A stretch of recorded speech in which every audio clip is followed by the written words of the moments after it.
farther. And underrepresented, undervalued, underrated, and underestimated.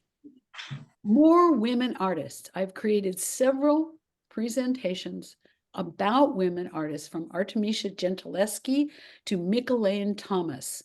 While learning about the Hilbert Museum, that is associated with Chapman College in Orange, I discovered there are currently showing a collection of California women artists. We have looked at some before, but I found some artists new to me, as well as more works by artists that I was familiar with.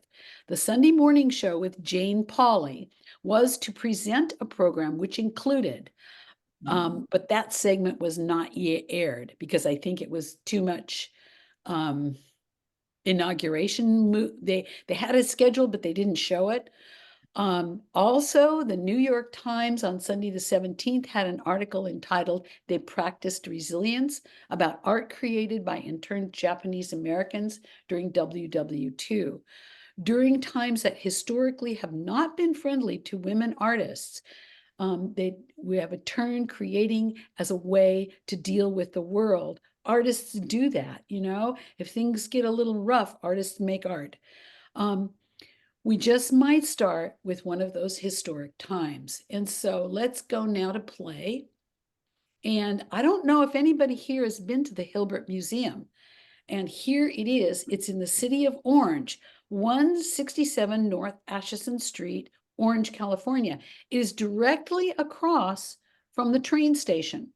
So I have not seen this museum. I've not been there. I have a friend, and I said, "Have you ever heard of the Hilbert Museum?" She was up from LA visiting, and she went, "Oh yeah, I bought a painting there." And so indeed, this is something that I think that any of us Santa Barbara's can do, whether you want to drive or not. But it says, that's why I put in directly across from the train station in the city of Orange. Here's another one. And the current show is called Undiminished Heroines of California Art. And so it's really nice to look at California ladies too, you know. The exhibition showcases more than 30 remarkable works by several California outstanding female artists: Elsie Palmer Payne, Eleanor Colburn, Henrietta Burke, Mabel Alvarez, Beth Saar, Burr Singer, and others.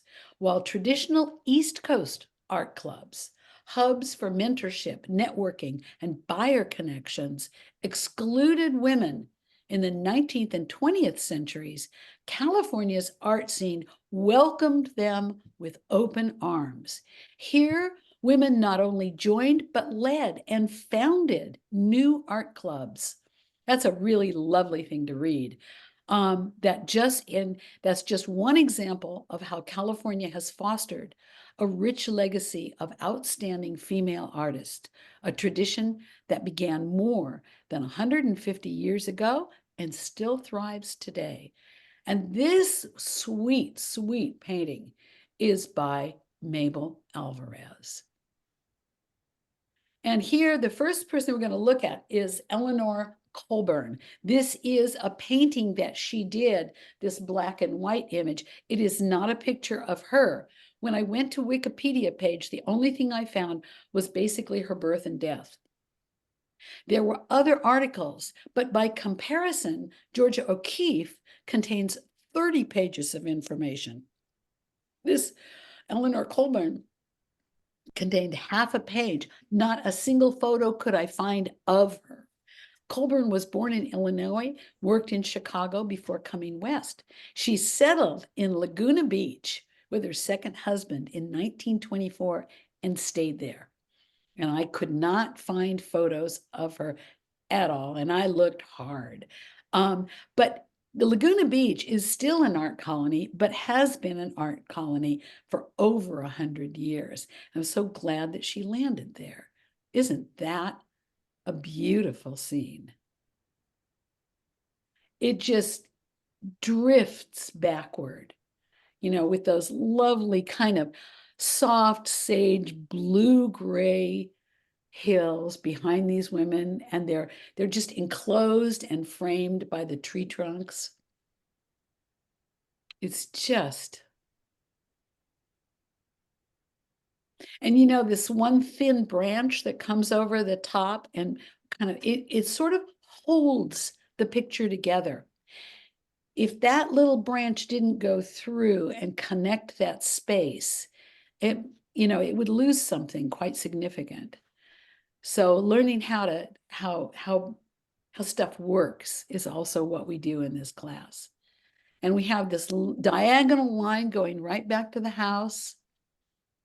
And then the line curves back like an S curve behind the house. And the women are leaning into each other with red highlights. So that's Eleanor Colburn. And this is a group of pictures, a lot of women and children. That's why I put these all together. And she's got all sorts of people here, which I really like as well. Lots of babies. But during this, this time, women artists, lots of times that was an appropriate subject for women, other women and small children and family happiness. So looks like she's in the Southwest. It's, Wow. aren't these lovely? Oh. Yeah, Eleanor Colburn. I love the way this baby is twisted. Babies do that. Their little torsos are so flexible that they can turn one way while their hips are turning right toward mama. She's got them locked on her hip so that, they drape their little legs around you and then they can turn. And it's amazing. Yeah, these are peachy pictures. Watercolor honoring Abe Lincoln's mother when he was a baby. Turns out that she did several watercolors of Abe Lincoln to be his boyhood to be publicly shown. But this is the only one I could find. And that would be probably his stepmother, because his mother died when he was really little. And see this crumbum little house behind them.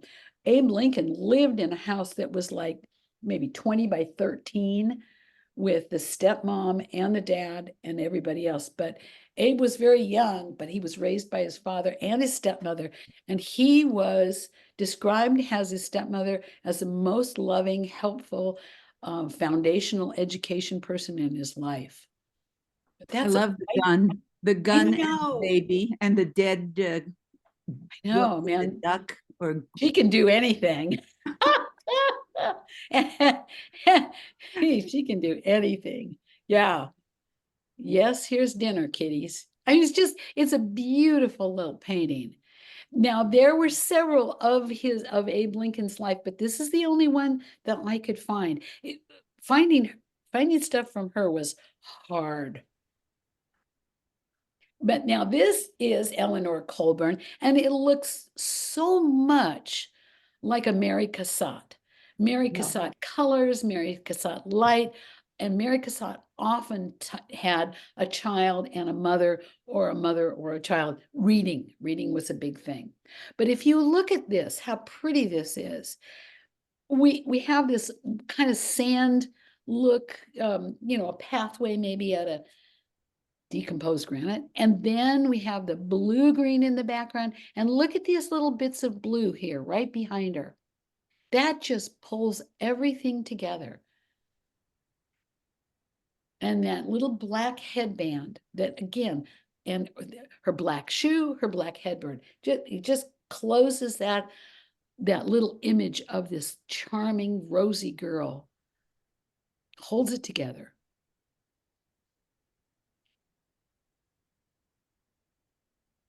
Now, these are the subjects that were considered appropriate for women. And it's not just the fact that they were appropriate. It's the fact that in the 20s and in the 10s, 20s, 30s, oftentimes if there was a car in the family, the man drove it away for work, and women were home without means of transport. And so a lot of the pictures are these domestic pictures because that's where they were all the time, every day. Laguna Beach Art Colony was started in 1903. And today, 2025, it's still considered a vibrant place for the arts, which is lovely. And there's lots of good little studios down there that show art and art dealers and that wonderful sawdust program that they have every year. And now they have an alternative to that one that's also very vibrant, kind of like the salon and then the new impressionist salon. But what a pretty girl. Laguna Beach. And here are kids in a tide pool. And the tide pools back in the 20s must have been just teeming with life. Because when I was a kid, I can remember, I mean, oh God, I'm so old. If I say, oh God, okay, you'll go, oh, she's old. Because I can remember we caught octopuses, little baby octopuses in the tide pools. And then we put them in a bale of water and we'd catch so many little animals. And then at the end of the day, we had to put them all back because we weren't allowed to take anything home that was still alive. Okay, now this one, I don't know. This is hers, and it says Ellen Canto. And so, I researched this one. It says Ellen Canto. It sold for $896 in 2024, which I think is inexpensive, you know. And it's 20 by 15. It's a good size painting. And so I am assuming that Ellen Canto is up in Santa Barbara.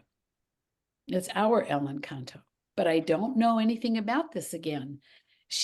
There's not much on her, and I looked at a lot of places, but this is what I know, so you know what I know. Okay, Henrietta Burke. Look at this happy, happy woman. She was born 1919. She lived till 1990. She was a painter in the San Francisco Bay Area whose work was part of the Bay Area figurative movement taking place in the mid 20th century. Her oil paintings were noted for their strong colors and shapes. She and her siblings spent some of their childhood at the Pacific Hebrew Orphan Asylum and home in San Francisco after their father left the family and their mother, a seamstress, couldn't support them. You know, I I left that in because that's something that happened back in the olden days. She attended California College of Arts and Crafts in Oakland from 55 to 59, and she studied with Richard Diebenkorn. And we have looked in this class at Diebenkorn's work. He's a favorite of mine. And you'll see that she and he, you know, have styles that are together. This is a little bit, you can see Diebenkorn in here sometimes. Her colors, though, are just, as Pat Chouette would say, off the charts.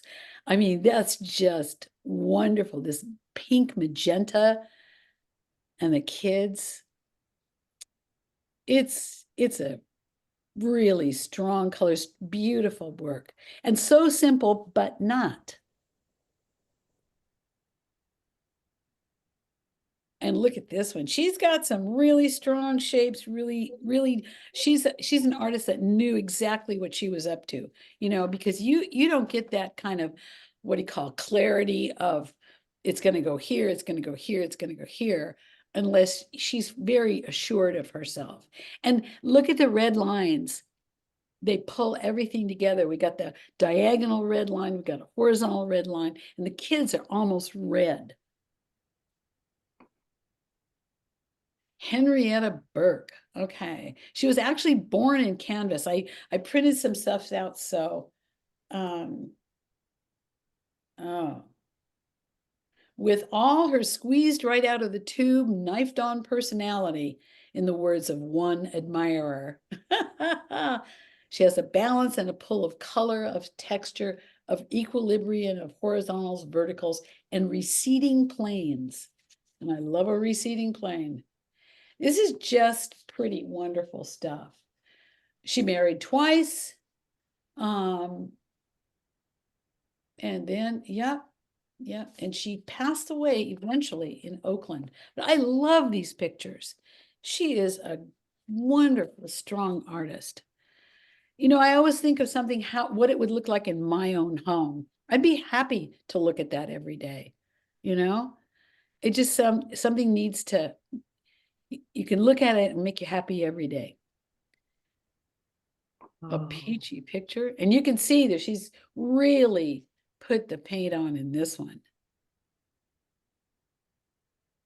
But they really, you know, as much as these shapes with the paint are put on so boldly, they're the two figures really do look genuinely relaxed, especially the man. He looks like he's so comfortable.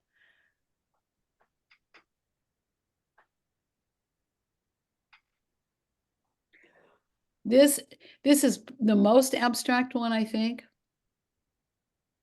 But this kind of a balance with verticals on the left and the horizontals and some kind of triangular stuff, that looks like Demon Corn's work. man. Yeah. I love this. The trees in the front really just work. Mm. Wow.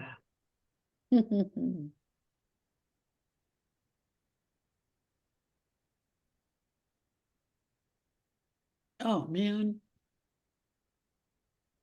Yeah, looking at art makes me pretty happy. I mean, you know, this is quite happy art.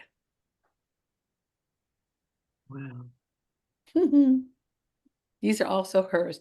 Now, Demon Corn did some pictures with you're sitting by a window looking outward at the bay, San Francisco Bay and Oakland area and the Oakland Hills, and it has this same feeling. You don't see necessarily a person inside, you just see that you, the viewer, are looking out. And this really brilliant still life over here.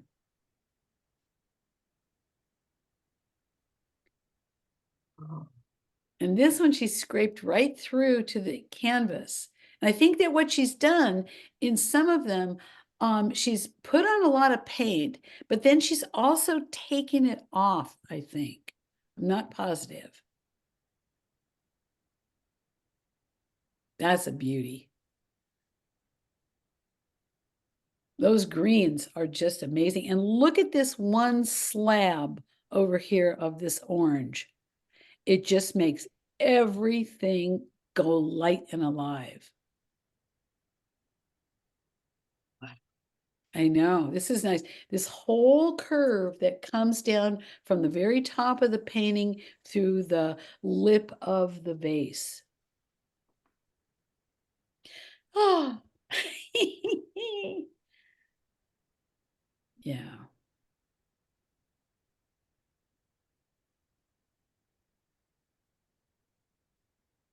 Hmm. And she's done things again over and over so that you see that artists can do that kind of thing where we see the blue and the purple stripes on the bottom and then boop, boop, boop. Oh, wait a second, where is it? There's the blue and the green stripes over here and the orange and the blue stripes over there. There's stuff, these are next to each other on the color wheel on the blue side with the yellow stripes. And then over here, they're opposite on the color wheel. So you get these bouncings of contrasts where in the same group and then opposite groups. And it works. It brings your eye to where she wants it to.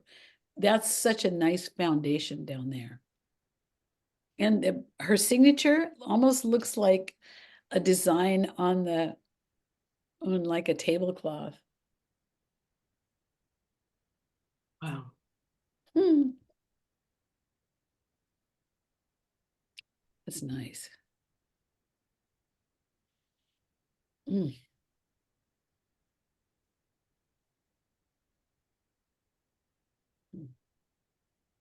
Sometimes artists will start by underpainting, or, like you put the gesso on the canvas, or it comes already gessoed, and then you can put one color. Sometimes artists put like almost a salmon color to start, and then they build on top of it. And I don't know if she did that here, but she could have. So like you would start on a big orange canvas and then add all those other cool blues and greens. I don't know if that's how she did it, but I think it's possible.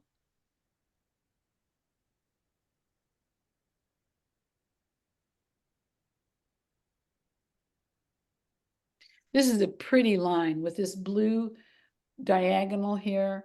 It seems like where they're standing in the water. Hmm.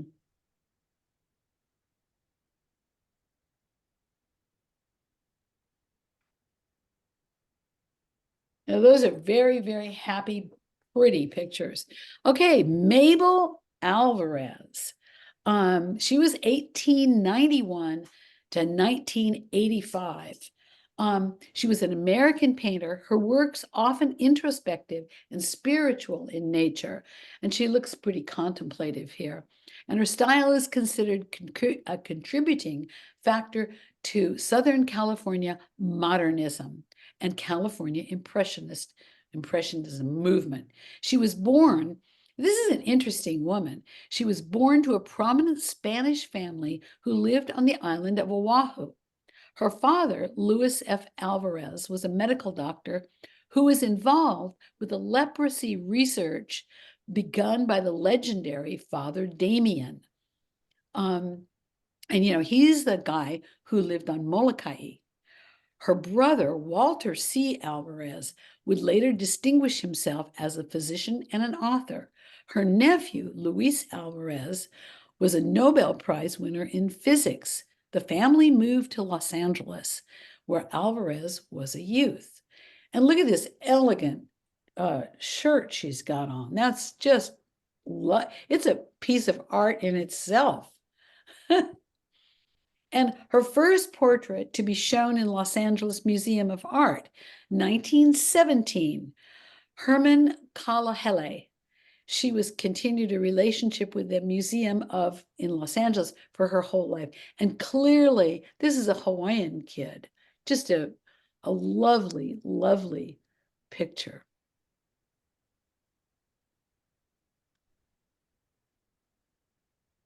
Mabel Alvarez was a charter member of the Laguna Beach Art Association, one of its youngest members at the age of 26. Her skill as a figure painter was evident with delicate modeling of this young woman seen here. Her mastery of color was a flattened, semi-abstract floral background with scattered rosy tones that are echoed in the skin and lips of the model. That is a beautiful picture. And these flat images, that's what Kehinde Wiley is doing right now. And his work is doing nothing but getting more popular and more popular and more popular. He's the guy that did the floral flat background presidential photo, portrait of Obama. But this is a little bit different, bigger. But a beautiful young girl, beautiful background.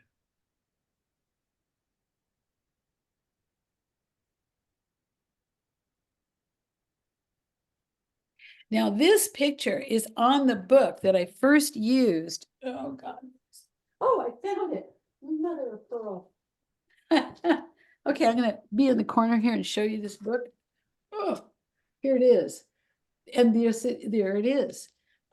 This is by Mabel Alvarez. Independent Spirits, Women Painters of the American West, 1890 to 1940. This is beautiful. And that is her painting. Okay. Can't see the picture, the book. Oh, Can't see the book. You want to see the book again? It's a good Yeah. book. Right there. It's got this, you just look at the portrait.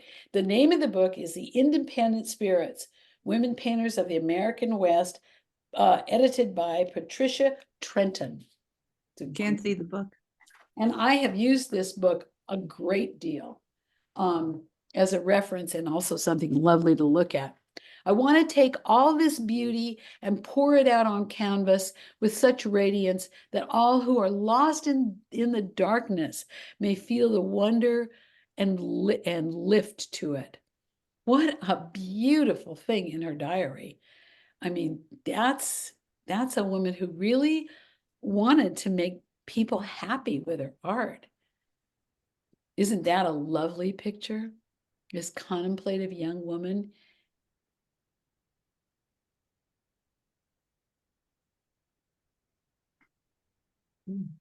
Oh, I didn't fix that one. I need to move that one. This one looks a lot like Hawaii. You know, this could be LA, this could be Hawaii, it could be a lot of places, but it looks a lot like Hawaii. And here we have just 3 portraits of people.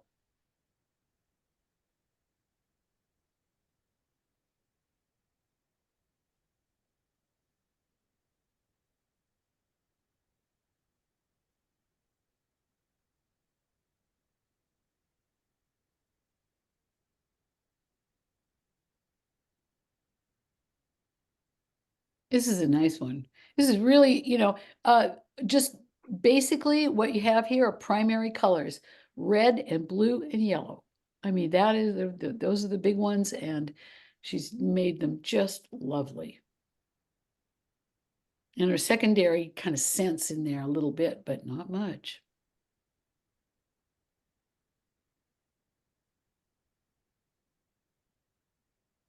This kind of China in 1930s, 1920s, those colors were just in. And these are much more abstract, but very interesting. It looks like a flower sale over here. And a girl with fruits and papayas on her lap. Or, yeah.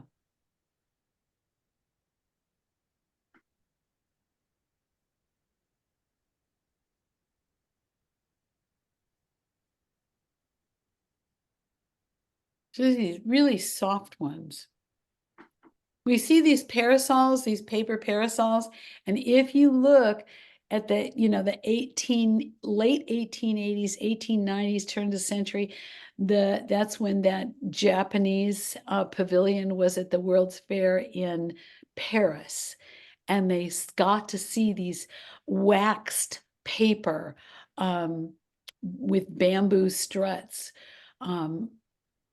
Umbrellas, basically a parasol for the sun, but they also used them if they were waxed enough for the rain. But then they became very popular as a prop for artists because they were so beautiful. And then we see ladies using these parasols all over in the Western art. Now, this one is interesting. This is also Mabel Alvarez, but you can see that she was looking around at the rest of the world. And during some of the 20s, there was that art movement called synchronomy, and it was sounds and music with colors. And it was synchronous, called synchronomy. And I saw what do you call it? An interview with John Legend. And John Legend said he has that. He sees notes and music in colors. And he said he always has as a child and all through his adulthood. And that does happen to some people. A tone becomes yellow, but synchronomy kind of addressed that. And here we have this nude figure coming up, kind of rising, but it looks like it. And here we have that parasol. That's a pretty picture. It's got a real flat background. I love the colors she used. Yeah, yeah. She's all in a cool palette there, except for that little brown tie on the girl that's right in the center, basically, of the artwork. But it's all this cool, lovely palette of blues and greens and purples and little kind of lemony yellow. Whew. And these are also Alvarez. This picture on the right, that's black and white, that is another, that's that. Oh, okay, now wait a minute. That's religious, isn't it? Those halos. I'm gonna say I don't know. Because we have some that looks a little bit, but then we have these dancing girls with a guy with a like a lyre or a mandolin. She's got her hands crossed. I honestly don't know. But this kind of stylized flat look over here on the right, with the black and white one, it was coming in too. And it was the beginnings of, at that time, precisionism and synchronomy, different schools completely, but they were in the 20s and 30s. So it's really neat to see when an artist is looking at other people and getting information from them, because clearly she is willing to experiment. And that's a picture of her in 1940 in Honolulu. I love that silvery thing in her hair. Yeah. Okay, Patsy Valdez, 1951. And Patsy Valdez is still with us. She is an American Chicana artist living and working in Los Angeles. She is a founding member of the art collective ASCO. Valdez's work represents some of the finest Chicana avant-garde expressionism. She's branched out from painting to sculpture to fashion design and photography. And I wrote photography. So here's Patsy Alvarez. And this is her wig. We looked at a few of Patsy Alvarez's with Hispanic women artists and Hispanic men artists, but I'm going to show you works that I didn't show in the other lecture. But she is really interested in bold, magical colors and magical imagery. She has these looking out the window ones.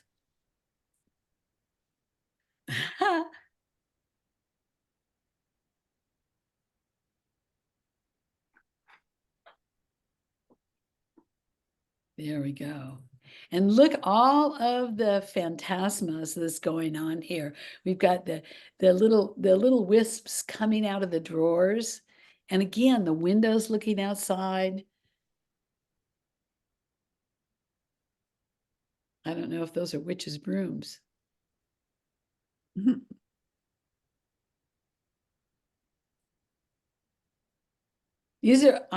Her work is fun. Tiny glasses of milk on the table, a tiny wine glass.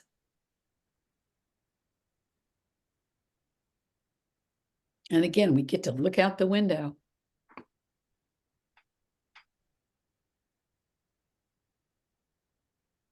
Patsy Alvarez. And so this is kind of a fun thing where you see an artist doing the same thing, sort of. So she's got a lot of changes going on. The rug pattern is similar. She's looking out at this wonderful scene. It's just amazing. There's a little bit of Matisse feeling here. You know, he had those fish bowls with the goldfish on them, looking out right on a little round table near a window.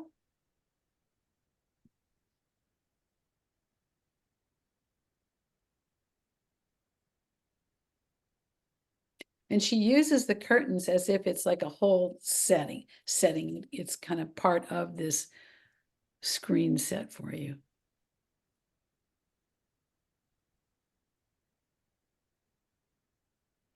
Okay, now here's an ofrenda, which she set up and photographed. And so Patsy Alvarez is working on some photographs as well. And the ofrendas are, everybody builds them in the, for for the Day of the Dead, and it works. And here are these wonderful papel picado with a cutout paper and the picture of the guy who this is honoring. So he gets the whole ofrenda. And we can tell he liked peanuts and glasses of milk. All the stuff that he likes. My neighbor used to put cigarettes on hers for her husband that died. Mm-hmm. This is Patsy Alvarez, her photographic work.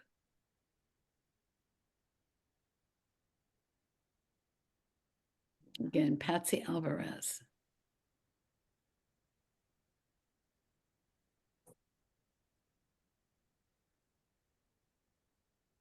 And this is a paper bag dress. Mm.